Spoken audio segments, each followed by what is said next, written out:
At first, the relationship appeared to be another connection inside Andrew's glittering international circle. Wealth, influence, private flights, exclusive homes, and powerful introductions surrounded it.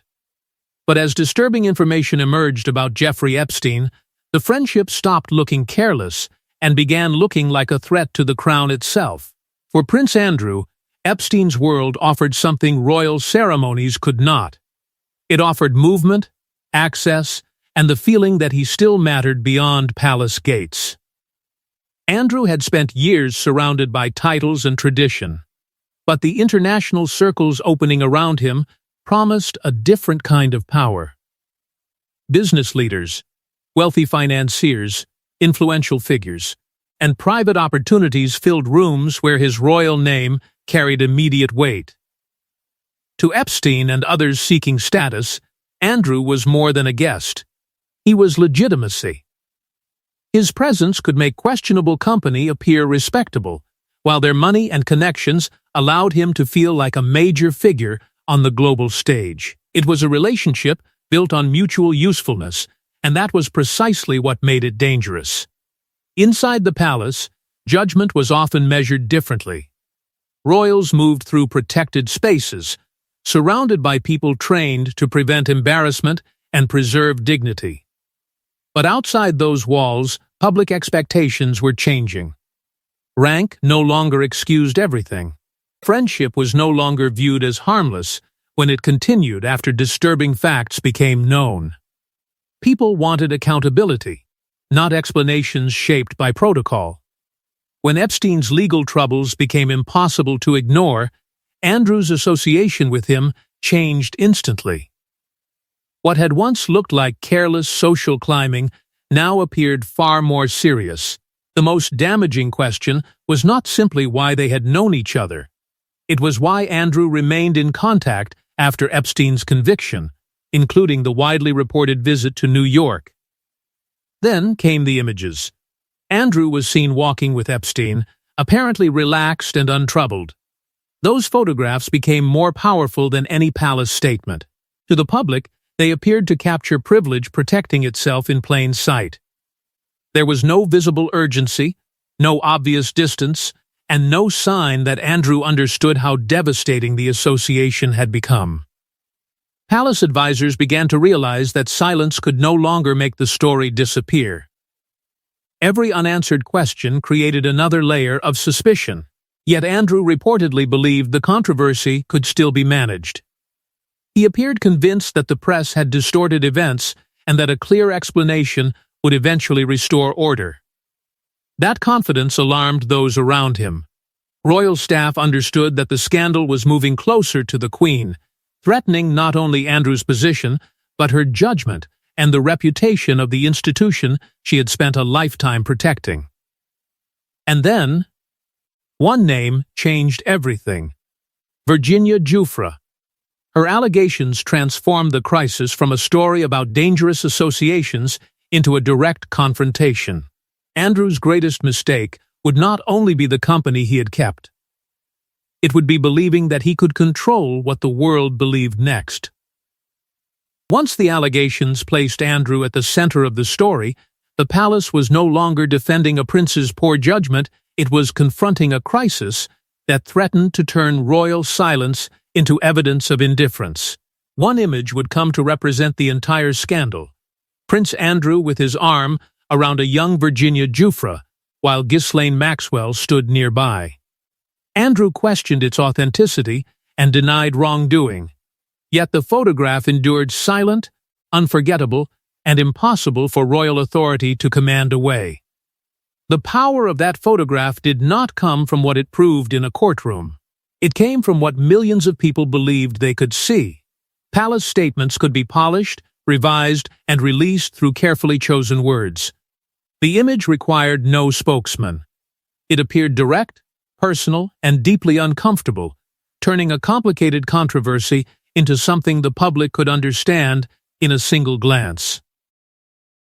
Andrew denied Giuffre's allegations and rejected her account connecting him to her. He also raised questions about the photograph itself. But every challenge created another problem. To dispute the image in detail meant drawing greater attention to it. To remain silent allowed suspicion to grow. The palace was trapped between two damaging choices, and neither offered a clean escape. Trying to disprove public doubt also risked opening doors the monarchy normally kept locked. Where had Andrew been? Who arranged his movements? Which private homes had he entered? Who had accompanied him? The harder officials pushed against one part of the story, the more questions emerged about royal schedules, friendships, and hidden circles of access. Meanwhile, Jeffrey continued to speak publicly. The emotional force of her position was difficult to ignore. She appeared as one woman challenging a prince backed by inherited status, advisors, security, and one of the world's most powerful institutions. Andrew had palace walls around him. She had her testimony and the image that refused to disappear. Pressure began to rise. The public no longer wanted distant statements written by unnamed officials. They wanted Andrew himself to answer. They wanted to hear his explanation, study his words, and decide whether they believed him. For the Queen, the crisis became painfully personal. As sovereign, she had to protect confidence in the monarchy. As a mother, she faced a son insisting that the accusations were false and the controversy had been distorted. Distance might protect the crown, but patience felt like loyalty. Andrew may have seen that family support as evidence that the storm could still be controlled. Inside the palace, advisors divided. Some believed the traditional strategy would work, say little, remain dignified, and wait for outrage to fade. Others feared that silence no longer looked dignified. It looked evasive. The monarchy's oldest methods were failing against a modern scandal powered by interviews, photographs, and global anger. Then came the proposed solution. Andrew would speak directly. Supporters saw an opportunity to reclaim the story. Others sensed a gamble from which there could be no return. Andrew had spent years behind statements, spokespeople, and palace walls. But now he would sit beneath studio lights and attempt to defeat the scandal himself. And within minutes, the protection surrounding him would begin to collapse. The interview was meant to clear his name. Instead, it exposed a prince who appeared unable to understand why the public was horrified. With every carefully delivered explanation, Andrew seemed to move further from sympathy, until Buckingham Palace faced a terrifying truth: the crisis had become worse because he had spoken. The BBC Newsnight interview was presented as Andrew's chance to confront the allegations directly and explain his relationship with Jeffrey Epstein. After months of damaging headlines, growing suspicion, and carefully controlled statements, he would finally speak in his own voice. Andrew appeared to believe that confidence, precise details, and the calm manner expected of a royal would convince viewers that he had been misunderstood. He seemed certain that once people heard his version, the storm would begin to weaken. Instead, every answer pulled him deeper into it. His explanations sounded detailed, but to many viewers, they also seemed strangely detached from the seriousness of the wider scandal. Andrew focused heavily on timelines, movements, and his own memory. In an attempt to challenge Virginia Giuffre's account, he referred to taking his daughter to Pizza Express in Woking. The detail was meant to provide certainty, yet it quickly became one of the most remembered moments of the interview, repeated not as proof of control, but as evidence of how badly the conversation had gone. Then came his claim that he had been unable to sweat at the relevant time because of a medical condition connected to his military service. The explanation was met with disbelief and mockery. What Andrew may have considered a powerful contradiction became another phrase for critics to replay, examine, and ridicule. But the greatest damage did not come from one strange detail. It came from what appeared to be missing.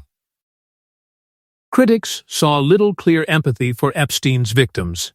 Andrew's attention remained fixed on defending his own conduct, his reputation, and his decisions. The suffering at the heart of the scandal seemed pushed aside by a prince desperate to prove that he was the real victim of misunderstanding. For many viewers, that was the moment the interview changed completely.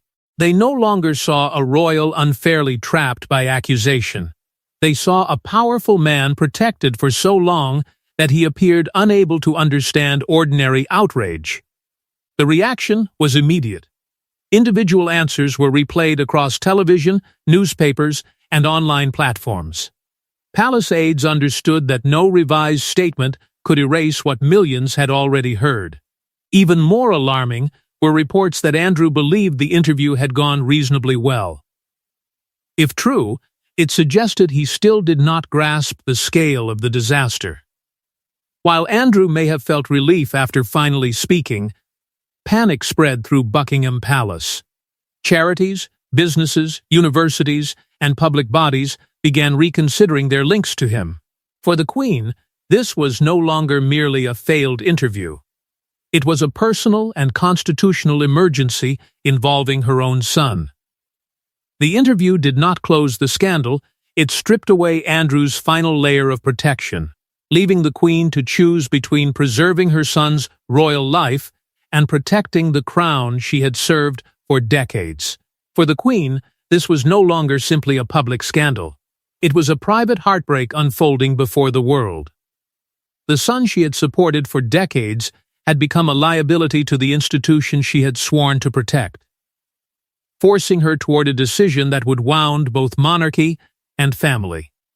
For most of her reign, the Queen had survived political storms, family crises, and public criticism by placing duty above emotion. But this crisis was different. It did not arrive from Parliament, foreign affairs, or a distant branch of the royal household. It came from her own son. Every decision carried two meanings, one as sovereign, another as mother. To protect Andrew too openly risked damaging the crown. To remove him from royal life meant publicly acknowledging that her faith in him could not save his position. Andrew may have believed that bond would protect him.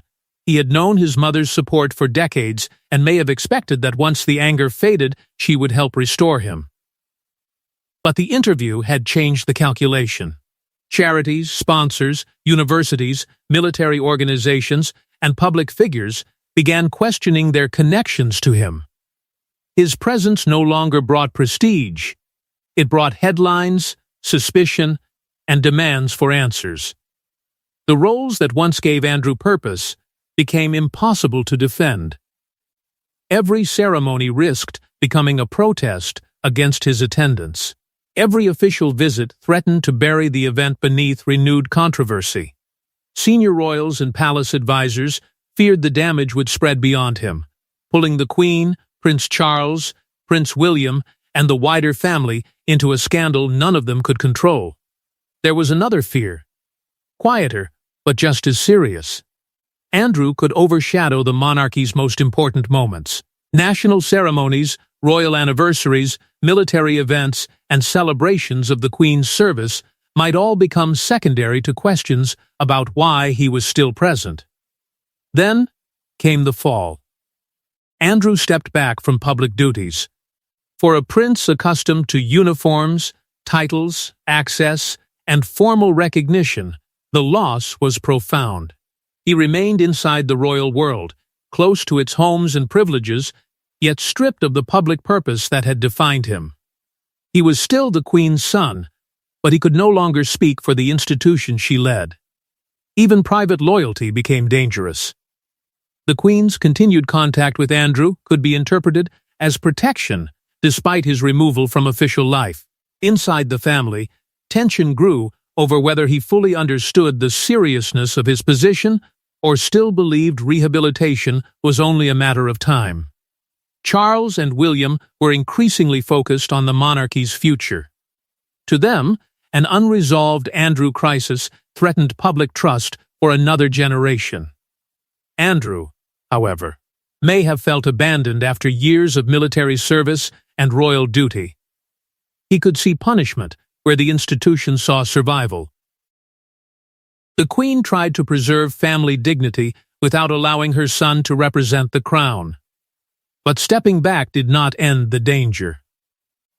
Across the Atlantic, legal pressure was intensifying, and the possibility of public testimony threatened to expose far more than Andrew's judgment.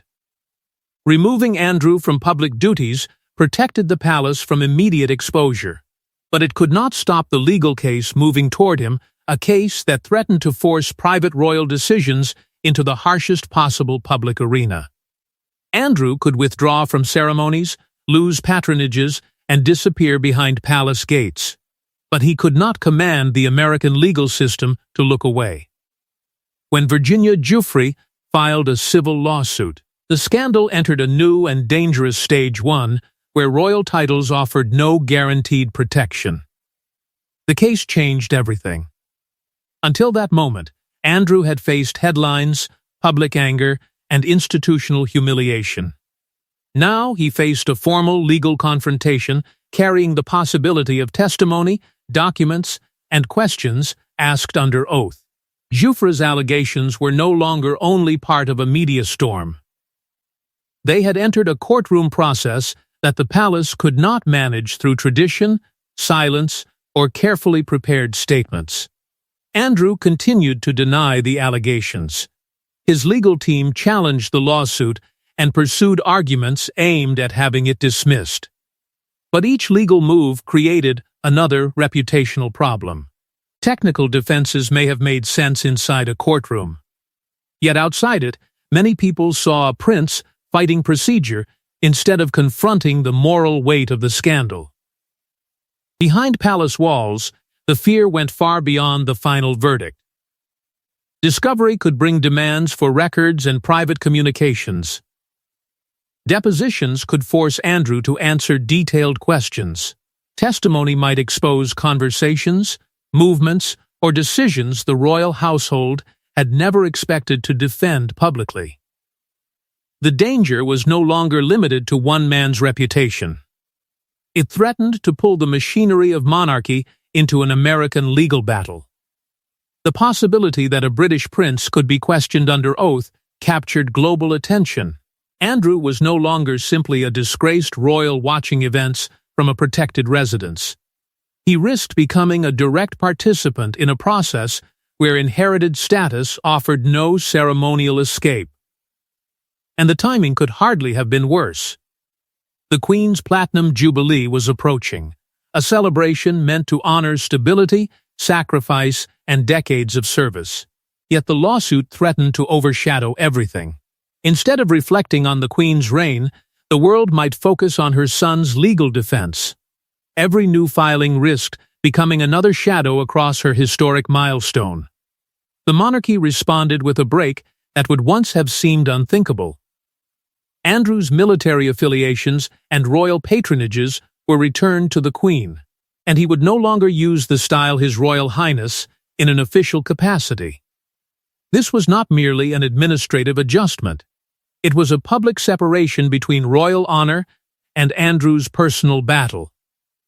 The fall was devastating. The prince, who had once appeared in uniform and represented the crown, was now expected to defend himself as a private citizen. To critics, the Queen's favorite son had become the family member the institution could no longer openly embrace. A settlement was eventually reached without an admission of liability, preventing the spectacle of a trial. The immediate legal danger eased, but the deeper questions remained. A settlement could stop testimony. It could not erase the photograph, the friendship, the interview, or years of public suspicion. Andrew may have believed the conclusion offered a route back. Inside the monarchy, however, his exclusion was beginning to look permanent. The settlement prevented a courtroom spectacle, but it also created a new battle inside the royal family. Andrew wanted rehabilitation, while the future of the monarchy depended on ensuring the scandal never regained a royal platform. With the lawsuit settled, Andrew reportedly hoped the worst had passed. He remained a prince, a son of the sovereign, and a man accustomed to being restored after controversy. But inside the monarchy, a harder judgment was forming. Survival required that he never return to public royal life. For Andrew, the settlement may have felt like the closing of a door. The threat of a trial had receded, and the nightmare of public testimony had been avoided. He could now begin thinking about status, appearances, and the place he believed still belonged to him. He had lost duties, titles, and patronages, but he had not stopped being a prince. In his mind, that blood connection still mattered. The palace saw a dangerous difference. Andrew could remain part of the family without returning as a representative of the crown. He might attend private gatherings, support his daughters, and appear at moments of personal mourning. But official duties were something else entirely. They required public trust, and that trust had been shattered. Charles and William were looking toward the monarchy's future. They wanted a smaller, more disciplined institution, one less willing to protect damaging behavior behind ceremony and silence. To them, Andrew's return risked reopening every wound. To Andrew, the restrictions may have looked like surrender. His own family appeared to be accepting the judgment of the public and treating his exile as permanent. The Queen's affection complicated everything. She could love her son, believe his denials, and still understand that the institution could not carry him publicly. That painful divide followed Andrew everywhere. Memorials, church services, family occasions, and national ceremonies became battles of meaning. Where would he enter? Where would he sit? Could he wear a uniform? Would his appearance suggest compassion, defiance, or the beginning of a comeback? When Andrew escorted the Queen at Prince Philip's memorial service, the symbolism was impossible to ignore. It revealed the depth of their bond, but it also triggered controversy. To some, it was a mother leaning on her son during grief. To others, it looked like Andrew using a solemn family moment to step back toward public acceptance. That was the palace's fear. Every photograph could become evidence of rehabilitation. Every family appearance could be interpreted as a test of what the public might tolerate next. Behind those appearances were reported tensions over finances, security, property, and the privileges Andrew believed were tied to his birth. Without official work, he faced an identity crisis. Royal duty had given structure to his adult life. Now he remained surrounded by royal status while being denied the purpose that once justified it. The consequences spread to those closest to him. His daughters remained loyal while trying to build lives independent of the scandal. Sarah Ferguson continued to support him, helping form a private circle that resisted his complete isolation. Yet one protection remained above all others: the Queen herself. Andrew may still have believed that while she lived, his place could never fully disappear. But the reign shielding him was approaching its end. As long as the Queen lived, Andrew still possessed a private bridge to the center of royal power, but when that bridge disappeared, he would discover how little remained once a mother's protection became a new king's problem. The Queen's death ended more than a historic reign. For Andrew, it removed the one person whose love could never be separated from his royal identity. Without her, he faced a colder monarchy, a suspicious public, and the devastating possibility that his fall would define him forever. Her death was a personal loss, but it was also an institutional earthquake. As long as the Queen lived, Andrew remained connected to the center of royal power through a bond no advisor could fully break. She was his mother, his sovereign, and his strongest source of private support. When she was gone, that protection disappeared with her. King Charles III inherited more than a crown. He inherited the unresolved problem of his brother. Andrew's public status, finances, security, residence, and place at family events all became part of a larger question. How could the monarchy show compassion without appearing to reward disgrace? Charles could not view the issue only as a brother. He had to think as king. William, too, was looking beyond the present, determined to protect the future monarchy from any association capable of weakening public trust. Andrew might still attend selected family occasions, but official royal service remained closed to him. He was included by blood and excluded by duty. That contrast was brutal, Andrew had been born into rank, trained for service, praised in uniform, and treated as a figure of importance. Now the military identity, ceremonial visibility, influence, and automatic respect were gone. He remained a prince, but the title no longer carried the purpose it once had. The scandal had not only damaged his reputation, it had destroyed the role through which he understood his own value. Even Royal Lodge and his financial arrangements became symbols of a deeper struggle. They raised questions about entitlement, independence, and whether old privileges could survive after public trust had collapsed. Every debate about his future returned to the same scandal. No new role could be discussed without reopening the past. The Queen's legacy was also drawn into that painful argument. Critics questioned whether maternal loyalty had delayed stronger action. Yet, she had eventually approved decisions that removed Andrew from formal duties, military affiliations, and official royal standing. Her love may have remained private, but the institution had still moved against him. That was the lesson the monarchy could not avoid. Royal birth might offer access, wealth, and protection, but it could not erase accountability forever. Andrew remained part of the family, yet he was no longer trusted to represent the crown. He appeared trapped between denial and reality, still close enough to remember the power he once held, but too damaged to reclaim it. His fall became a warning to every royal who believed silence could outlast outrage, privilege could defeat scrutiny, or family affection could permanently shield them from consequence. And behind all of it remained one unanswered question. What did the Queen truly feel when duty forced her to distance the son she had spent a lifetime protecting? And so the story of Prince Andrew remains suspended between family loyalty and public judgment, a royal tragedy in which the crown survived. The favorite son lost everything that made him powerful, and the Queen's final silence became the one secret no palace source could ever reveal.